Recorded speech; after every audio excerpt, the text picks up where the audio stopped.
અમદાવાદ શહેરના ઓઢવમાં આરોપી અને પોલીસ વચ્ચે ફિલ્મી દ્રશ્યો સર્જાયા હતા। અભિષેક ઉર્ફે શૂટરને પકડવા જતા ફિલ્મી દ્રશ્યો સર્જાયા હતા। મળતી માહિતી મુજબ શિવમ આવાસ યોજનામાં ક્રાઇમ બ્રાન્ચ આરોપીની પકડવા ગઈ હતી। આરોપી ફ્લેટની ગેલેરીમાં ચડી આત્મહત્યાની ધમકી આપી હતી। આરોપી ઊંચી ઇમારતની ગેલેરી પર ચડી ગયો હતો અને નીચે કૂદીને આત્મહત્યા કરવાની સતત ધમકી આપી રહ્યો હતો। પોલીસ અને ગુનેગાર વચ્ચે લગભગ 3 કલાક જેટલા સમય સુધી ફિલ્મી દ્રશ્યો જોવા મળ્યા હતા। પોલીસ દ્વારા સતત આરોપીને સમજાવવાનો પ્રયાસ કરવામાં આવી રહ્યો હતો, જ્યારે આરોપી કોઈ પણ રીતે સમજવા અને સરેન્ડર કરવા તૈયાર નહોતો।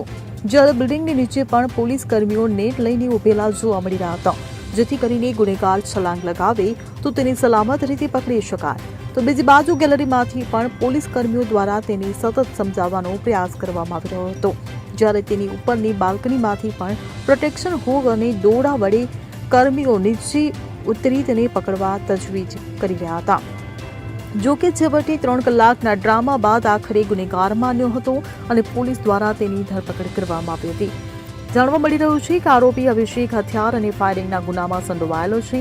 ક્રાઇમ બ્રાન્ચની ટીમ આરોપીને સહી સલામત નીચે ઉતારવા જહેમત કરી રહી હતી। Bureau report CN24 news. હવે જુઓ દેશ દુનિયાની તમામ ખબરો તમારી આંગળીના ટેરવે। ઉઠાવો મોબાઈલ અને ગૂગલ પ્લે સ્ટોર પરથી ડાઉનલોડ કરો અમારી CN24 ન્યૂઝ મોબાઈલ એપ।